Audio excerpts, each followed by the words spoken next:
प्रिय विद्यार्थियों, अपना दोस्त जी के चैनल पर स्वागत है। कि तू गिरकर भी उड़ते रहना, कुछ भी हो बस चलते जाना। ठोकरें कब तक रास्ता रोक पाएगी, अगर कोशिशों में जान है तो किस्मत भी पलट जाएगी। यूट्यूब के अपना दोस्त जी के चैनल पर अब हम पढ़ने जा रहे हैं हिंदी साहित्य का रीतिकाल। इससे पहले अपन ने भक्ति काल और आदिकाल को पूरा कर लिया था। रीतिकाल में इस वीडियो में अपन रीतिकाल का नामकरण, समय सीमा, नामकरण के संदर्भ में आलोचकों के कथन, रीतिकाल के उदय के कारण, पतन के कारण, रीतिकाल के प्रवर्तक, रीतिकाल की प्रमुख विशेषताएं, विशेष तथ्य और रीतिकालीन कवियों का वर्गीकरण इस वीडियो में पढ़ने जा रहे हैं। पूरी समग्र विवेचना के साथ पढ़ेंगे। तो आइए शुरू करते हैं। रीतिकाल। रीति शब्द संस्कृत के रीढ़ धातु में कितिन प्रत्यय के योग से बना है, जिसका अर्थ है पद्धति, परंपरा या शैली। हिंदी साहित्य के विकास के तीसरे चरण में संस्कृत के लक्षण ग्रंथों को आधार पर जो काव्य रचनाएं हुई उन्हें रीति काव्य तथा जिस कालखंड में ये रचनाएं हुई उस कालखंड को रीतिकाल कहा जाता है। रीतिकाल की समय सीमा रामचंद्र शुक्ल एवं रामकुमार वर्मा के अनुसार रीतिकाल की समय सीमा विक्रम संवत 1700 से 1900 तक है। ये समय सीमा ही सर्वमान्य मानी जाती है। 1700 से 1900 विक्रम संवत। विश्वनाथ प्रसाद विक्रम संवत 1600 से 1900 मानते हैं और मिश्र बंधु विक्रम संवत 1681 से 1889 मानते हैं। सर्वमान्य रीतिकाल की समय सीमा है 1700 से 1900 विक्रम संवत। रीतिकाल का नामकरण। रीतिकाल का विभिन्न विद्वानों ने विभिन्न नामकरण किया है। रीति काव्य काल ग्रीसन ने कहा है। द आर्स पोइटिका ग्रीसन ने कहा है। तो ग्रीसन ने रीतिकाल को दो नाम दिए, रीति काव्य काल, द आर्स पोइटिका। मिश्र बंधु ने अलंकृत काल कहा है। रामचंद्र शुक्ल ने उत्तर मध्य काल व रीतिकाल कहा है। रामचंद्र शुक्ल दोहरा नामकरण पद्धति को अपनाते हैं, तो रीतिकाल को वे उत्तर मध्य काल व रीतिकाल कहते हैं। रमाशंकर शुक्ल रसाल व डॉक्टर रामकुमार वर्मा ने कला काल कहा। तो कला काल रमाशंकर शुक्ल और रामकुमार वर्मा। श्रृंगार काल विश्वनाथ प्रसाद मिश्र। श्रृंगार काल विश्वनाथ प्रसाद मिश्र। अलंकृत काल मिश्र बंधु। याद रखना है, अलंकृत मिश्र बंधुओं ने, श्रृंगार विश्व ने। रीति श्रृंगार काल डॉक्टर भगीरथ मिश्र ने कहा है। तो रीति श्रृंगार काल डॉक्टर भगीरथ मिश्र ने कहा है। साहित्य शास्त्रीय काल डॉक्टर पृथ्वीनाथ कमल कुलश्रेष्ठ ने कहा है। विशुद्ध साहित्य सर्जना का काल विश्वनाथ प्रसाद मिश्र ने कहा है। तो इस प्रकार अपन देखते हैं ये हो गए रीतिकाल के नामकरण। एक बार रिवीजन कर लेते हैं इनका। ग्रेसन ने दो नाम दिए, एक रीति काव्य काल और दूसरा द आर्स पोइटिका। मिश्र बंधुओं ने अलंकृत काल कहा है। रामचंद्र शुक्ल ने दोहरा नामकरण किया है, उत्तर मध्य काल व रीतिकाल। कला काल रमाशंकर शुक्ल और रामकुमार वर्मा ने कहा है। श्रृंगार काल विश्वनाथ प्रसाद मिश्र ने कहा है और रीति श्रृंगार काल डॉक्टर भगीरथ मिश्र ने कहा है। रीतिकाल के नामकरण के संदर्भ में कुछ आलोचकों के कथन हैं, देखते हैं वो। मिश्र बंधु लिखते हैं, इस काव्य प्रणाली में अलंकारों तथा आचार्यत्व की प्रधानता ही रही। वह इसमें अप्रभावित कवि भी अलंकारों का मोह नहीं छोड़ सके। अतः इस कालखंड के लिए सर्वाधिक उपयुक्त नाम अलंकृत काल है। तो मिश्र बंधुओं ने अलंकृत काल कहा है। देखिए, कथन ज्यादा पढ़ने से उस विषय की पकड़ और गहन जानकारी अपन को हो जाती है, तो परीक्षा में सवाल गलत होने के चांसेस बहुत ही कम रहते हैं। तो अधिक से अधिक कथन पढ़ने हैं अपन को। अगला कथन डॉक्टर भगीरथ मिश्र का है। वो लिखते हैं, कलाकाल कहने से कवियों की रसिकता की उपेक्षा होती है। श्रृंगार काल कहने से वीर रस और राज प्रशस्ति की, रीतिकाल कहने से प्राय कोई महत्वपूर्ण वस्तुगत विशेषता उपेक्षित नहीं होती है और मुख्य प्रवृत्ति सामने आ जाती है। ये युग रीति पद्धति का युग था, ये धारणा वास्तविक रूप में सही है। डॉक्टर भगीरथ मिश्र। अगला कथन विश्वनाथ प्रसाद मिश्र का है। यदि रीतिकाल के समस्त ग्रंथों की छानबीन की जाए तो स्पष्ट होता है कि सब प्रकार के ग्रंथों में श्रृंगार किसी न किसी रूप या परिमाण में अवश्य मिल जाता। तो श्रृंगार काल विश्वनाथ प्रसाद मिश्र। राम शंकर शुक्ल। इस कालखंड में कलात्मकता के प्रति अत्यधिक आग्रह रहा, अतः मुझे इसके लिए कलाकाल नाम सर्वाधिक उपयुक्त दिखाई देता। तो कलाकाल वाला कथन हो गया राम शंकर शुक्ल का। डॉक्टर रामकुमार वर्मा ने इस प्रकार ही नाम दिया है।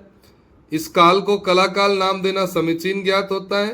रीति काव्य और श्रृंगार काव्य के साथ इस काल में इतनी अधिक प्रवृत्तियां और विचारधाराएं और ललित शिल्प की साधनाएं दृष्टिगत होती हैं कि उनमें कला का प्रांजल रूप अनायास ही दृष्टिगत होता है।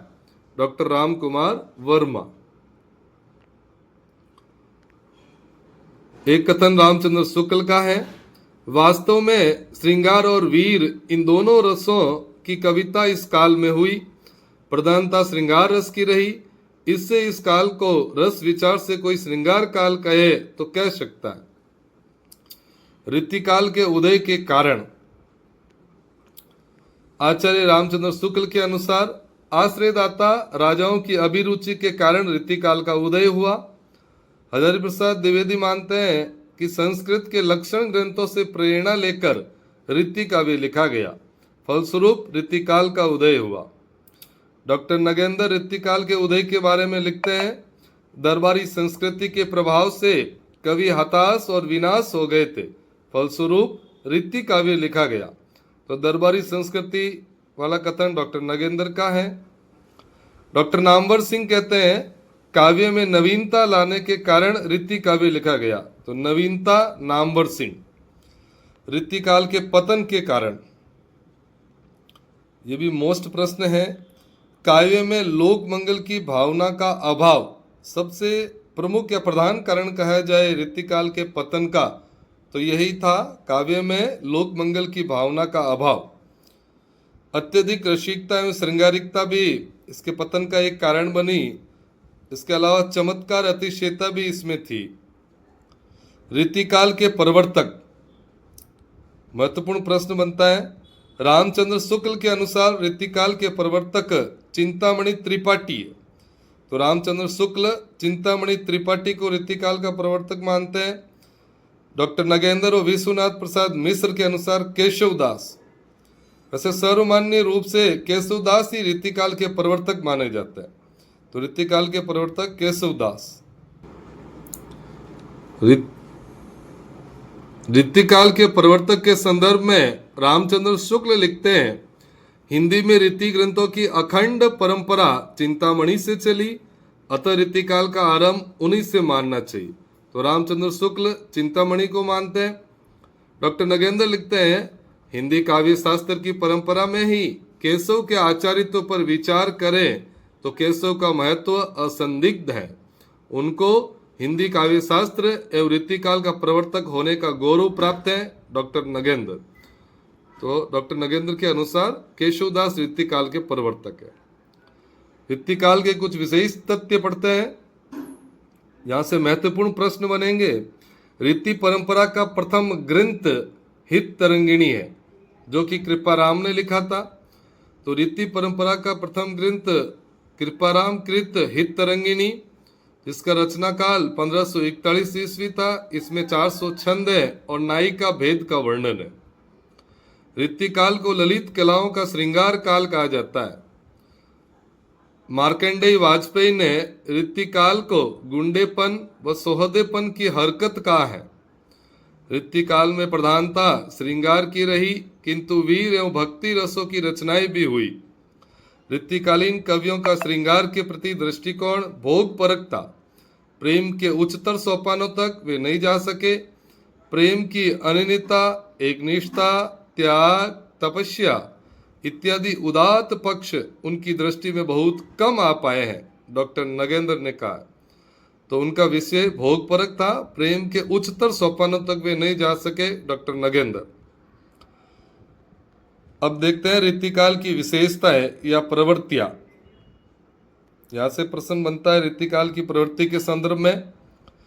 तो इसमें श्रृंगारिकता है, वीर रस एवं राज प्रशस्ति, लक्षण ग्रंथों की रचना हुई, मुक्तक काव्यों की प्रधानता, नक्शिक वर्णन देखने को मिलता है, नायिका भेद का चित्रण रीतिकाल में, ब्रज भाषा की प्रतिष्ठा। बहुत ही महत्वपूर्ण तथ्य है कि रीतिकाल में ब्रज भाषा की प्रतिष्ठा हुई, कलात्मकता के प्रति आग्रह, चमत्कार की अतिशीलता थी, क्षीण भक्ति भावना थी, कवि व आचार्य बनने की प्रवृत्ति थी, छंद विविधता थी, श्रृंगार रस सवैया छंदों में था, वीर रस कवित छंद में और भक्ति रस की रचनाएं दोहा छंद में। तो ये थी रीतिकालीन विशेषताएं और प्रवृत्तियां।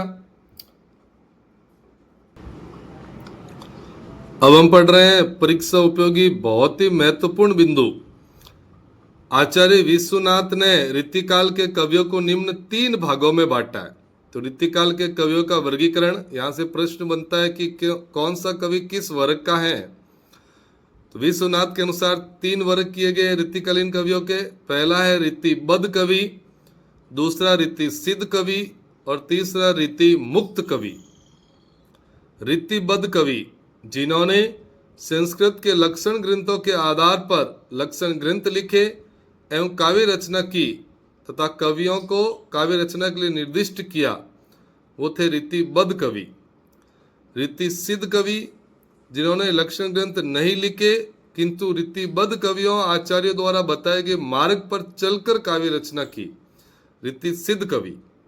और रीति मुक्त कवि जो किसी परंपरा में नहीं बंधे अपनी अनुभूति के आधार पर काव्य लिख रहे हैं, यानी रीति परंपरा से मुक्त रहे थे, वो रीति मुक्त है। रीतिबद्ध कवि संस्कृत के लक्षण ग्रंथों के आधार पर काव्य रचनाएं की। रीतिबद्ध कवियों में प्रमुख हैं केशवदास, चिंतामणि, मतीराम, देव, भूषण, सोमनाथ, ग्वाल, रसलीन, सूरती मिश्र, मंडन, रसिक गोविंद, तोस, कुलपति मिश्र, कुमारमणि, पद्माकर और जसवंत सिंह ये रीतिबद्ध कवि है। रीति सिद्ध कवि जो लक्षण ग्रंथ तो नहीं लिखे किंतु जो लक्षण रीतिबद्ध कवियों ने बताए उनके मार्ग पर चलकर काव्य रचनाएं की। रीति सिद्ध में प्रमुख हैं बिहारी। तो रीति सिद्ध के प्रतिनिधि कवि हो गए बिहारी और रीतिबद्ध के प्रतिनिधि कवि हो गए केशवदास। और रीति मुक्त के प्रतिनिधि कवि है घनानंद। तो रीति सिद्ध कवियों में है बिहारी, रसनिधि, सेनापति, हट्टी जी, पजनेश, नेवाज, कृष्ण कवि, बैनी, नृपशंभु, वृंद, विक्रमादित्य और राम सहाय दास। तो रीति सिद्ध में प्रमुख याद रखना है बिहारी, रसनिधि, सेनापति। और रीति मुक्त कवि जो किसी परंपरा बंधन में नहीं बंधे, स्वतंत्र रूप से काव्य लिखे, रीति मुक्त कवि में है गणानंद, बोधा, आलम, ठाकुर। गणानंद, बोधा, आलम, ठाकुर और द्विजदेव। ये था अपने रीतिकालीन कवियों का वर्गीकरण। आगे अपन रीतिकालीन कवियों की एक एक कवि की समग्र विवेचना पढ़ेंगे। सबसे पहले रीतिबद्ध कवि केशवदास की विवेचना अगले वीडियो में देखेंगे। उनकी समस्त रचनाएं, नाम, उपनाम, रचनाओं की विशेषताएं सभी विस्तार से पढ़ेंगे। आप निरंतर अपना दोस्त जीके चैनल पर पढ़ते रहिएगा। माँ सरस्वती कभी भी अपने ऊपर ऋण नहीं रखती है, सफलता आपको अवश्य मिलेगी। All the best.